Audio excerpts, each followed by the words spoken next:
बोलो कृष्णचंद्र भगवान की जय हो। भगवान श्री कृष्ण ने अर्जुन को विज्ञान सहित ज्ञान दिया और बताया कि उजाले पक्ष में शरीर छोड़ने वाला किन लोकों में जाता है, अंधेरे पक्ष में शरीर छोड़ने वाला किस लोक में जाता है, और मरने के बाद में किस किस तरह की आचरण की कैसी गतियां होती है। जैसे जो देवताओं का भजन करते हैं वो मरने के बाद में देवताओं के लोकों को प्राप्त होते हैं, जो पितरों का भजन करते हैं वो पितरों के लोकों को प्राप्त होते हैं, और जो भूत प्रेतों को पूजते हैं वो उन लोकों को प्राप्त होते हैं, और जो भगवान को पूजते हैं तो वो मोक्ष गति को प्राप्त होते हैं। ये सारी बात बताने के बाद में भगवान श्री कृष्ण ने यज्ञ दान और तप के बारे में बताया। तो भगवान श्री कृष्ण ने बताया कि किन को दान करना चाहिए। तो दान करने के लिए 3 जगह बताइए। कौन सी? कि जो ज्ञान का दान करे, जो ज्ञान यज्ञ कर रहा है, ज्ञान यज्ञ के अंदर हमें दान करना चाहिए। जैसे कोई ब्राह्मण, कोई शास्त्री लोगों को ज्ञान दे रहा है। ज्ञान से क्या फायदा होता है कि जिस प्रकार से भूखे व्यक्ति को या जानवरों को जब अन्न मिल जाता है तो उनको शरीर में बड़ी शांति प्राप्त होती है। बीमार शरीर को अगर दवाई मिल जाए तो उसको बड़ी शांति प्राप्त होती है। उसी प्रकार से इस संसार के अंदर परमात्मा के बारे में ज्ञान मिल जाए, मोक्ष के बारे में ज्ञान मिल जाए, हमें क्या करना चाहिए क्या नहीं करना चाहिए, ये जो ज्ञान मिल जाए तो उस आत्मा को, उस मन को बड़ी शांति प्राप्त होती है। तो ये सबसे बड़ा पुण्य है ज्ञान यज्ञ। तो ज्ञान यज्ञ के अंदर हमें दान करना चाहिए। दूसरा दान हमें किसको देना चाहिए? कि जो हवन कर रहा है। जैसे हवन के अंदर अगर थोड़ा सा घी दान कर दें या जो सामग्रियां हैं हवन सामग्री वो दान करें तो वो करोड़ों टन ऑक्सीजन को साफ करती है। अब इसका एक उदाहरण है कि एक मिर्च अगर अकेला एक व्यक्ति खा जाए तो खा सकता है, अगर वही मिर्च अग्नि पर डाल दी जाए तो 100 व्यक्तियों को छींक आएगी, यानी 100 व्यक्तियों के लिए काम करेगी वो एक मिर्च अग्नि में प्राप्त होने पर। उसी प्रकार से जो घी है, जो औषधि है, वो अगर अग्नि में डाल दें तो 100 गुना लोगों को वो फायदा करती है। तो यज्ञ के अंदर, हवन के अंदर जो हम औषधियाँ हवन सामग्री डालते हैं तो वातावरण शुद्ध होता है और बीमारियां दूर होती है। तीसरा दान किसको करना चाहिए? जिसको बलि वैश्व यज्ञ कहते हैं। कि जो इस संसार के अंदर जो पशु जानवर हैं उनको जो सहायता करे उसको दान करना चाहिए। जैसे सबसे बड़ा इसमें गाय का है। अब गाय की तो कथा बहुत लंबी है। मैंने जो स्टडी की गाय के बारे में, तो पहला तो ये है कि गाय को माता ही क्यों कहते हैं। तो वैज्ञानिकों ने बड़ा शोध किया। अब हम जो गाय को माता कहते हैं भारत के लोग, हमारा विज्ञान बहुत उच्च कोटि का है, इसके मुकाबले दुनिया में कोई भी विज्ञान नहीं है। इसकी माता कहने की वजह यह है कि माँ के दूध में 1.2% प्रोटीन होता है। यानी जो बच्चे की माँ है, हमारी माँ है, हमारी माता के दूध में 1.2% प्रोटीन होता है। तो अब आप बताओ कि गाय में कितना होगा?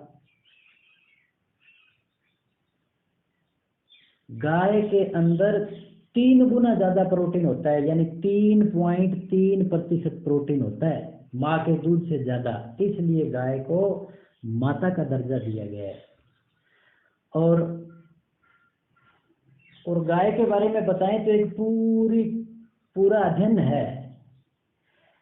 अब जैसे लोग गौशाला के अंदर आते हैं, गौशाला में दान देते हैं, इसका क्या क्या फायदा है, आपको वैज्ञानिक तरीके से, जो हमारे दुनिया के वैज्ञानिकों ने स्टडी किया उस तरीके से देखें तो जब गाय रंभाती है तो उस आवाज को सुन करके मानसिक रोग दूर होते हैं।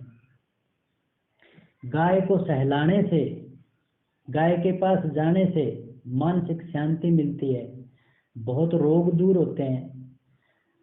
और एक अभी शोध सामने आया है कि जैसे बिल्कुल छोटा सा बच्चा होता है ना, उस छोटे बच्चे को दवाई नहीं दी जाती, उसकी माता को दवाई दी जाती है, वो दूध पीने के बाद में वो बच्चा स्वस्थ हो जाता है। इस प्रकार अगर किसी व्यक्ति को कुछ औषधियाँ दूसरे रोग के कारण जो अपोजिट है वो नहीं दे सकते, तो हालांकि ये अभी पूरा इस पर नहीं है क्योंकि लोग अंग्रेजी इलाज के पीछे भागते हैं, सभी को इसका टेक्निकली नॉलेज भी नहीं है। अब इसका गहन स्टडी करें तब पता चलता है। मैंने एक गाय के बारे में पूरी जानकारी हासिल करने की कोशिश की तो उसकी मेरी कुछ बातें मेरे अभी याद हैं कि जैसे किसी व्यक्ति को ठीक करना है और उसको वो औषधियाँ दी नहीं जा सकती, तो वो दवाइयाँ, वो औषधियाँ गाय को खिलाओ और लगातार गाय को खिलाओ और तीसरे दिन से उसके दूध को निकाल करके, यानी तीसरे दिन के बाद में घी इकट्ठा करो, तो उस घी की मालिश से या उस घी की सुगंधी से, अब देखो इसके पीछे भी एक वैज्ञानिक कारण है कि हमारे घरों में जो हम माता बहनें धूपिया जलाते हैं ना, उसके ऊपर अग्नि प्रज्वलित करके उसमें होम करते हैं, तो उसमें गाय का घी लगाते हैं, तो उस घी का सेवन करने से, घी की मालिश करने से और घी की सुगंधी से वो औषधियाँ उस मरीज के शरीर में चली जाएगी और वो मरीज ठीक हो जाएगा, ऐसा दे रोगों वाला। तो बोलो गौ माता की जय हो।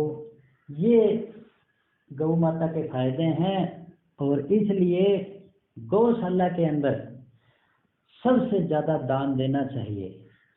वैसे तो दान मांगने वाले बहुत आ जाते हैं, हमारे घर पर भी आ गए। एक बार सुबह सुबह मैं स्नान ही कर रहा था, इतने में उन्होंने वो कहने लगे कि ये हो जाए वो हो जाए। मैंने कहा दान क्यों मांग रहे हो आप, किस वजह से? तो फिर वो अपने रटी लगाए रखे कि हम ये हो जाएगा वो हो जाएगा आपका ये। मैंने कहा ये नहीं, मैं आपसे ये पूछ रहा हूँ हम आपको दान क्यों देवें? क्योंकि दान मांगने वाले पखंडी बहुत हो गए।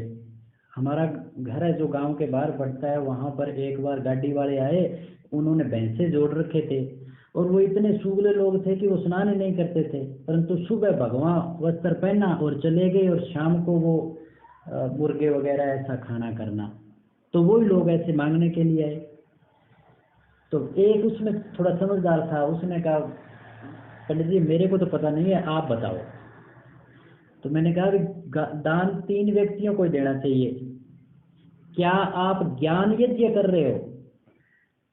विज्ञान यज्ञ कर रहे हो क्या? कहीं ज्ञान का प्रचार कर रहे हो ताकि लोगों को मानसिक संतुष्टि मिले और पाप से दूर हो, ज्ञान हो जाए कि हमें हमारा किया हुआ फल भुगतना पड़ेगा।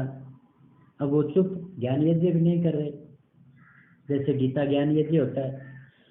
तो मैंने कहा चलो कोई बात नहीं, क्या आप हवन कर रहे हो जिससे इस संसार में वायुमंडल की शुद्धि हो, लोग निरोग रहें, औषधियों का प्रचार प्रसार हो? अब वो हवन भी नहीं कर रहे। तो मैंने कहा क्या आप जो बेचारे बेसहारा पशु हैं, गायें हैं या जो अन्य भी पशु हैं, उनके लिए कुछ कर रहे हो, दान मांग रहे हो? करना। अब इन तीनों कारणों से दान नहीं मांग रहे। दान क्यों मांग रहे हो? क्योंकि काम करना नहीं है, ऐसे ही परिवार का पालन पोषण करना है। तो ऐसे फ्री में कोई दान देने वाले हो जाएं तो फिर मेरे को भी कोई जरूरत नहीं, हम सभी को काम करने की क्या जरूरत है, क्यों मेहनत करें, क्यों पसीना बहाएं? तो बात यह है कि दान हमें बड़ा सोच समझ करके देना चाहिए और दान का बड़ा विशेष महत्व है। और जो हमारी बुराई करे, जो पखंड फैलाए, उसको दान कभी नहीं देना चाहिए। बोलो कृष्ण चंद्र भगवान की जय हो।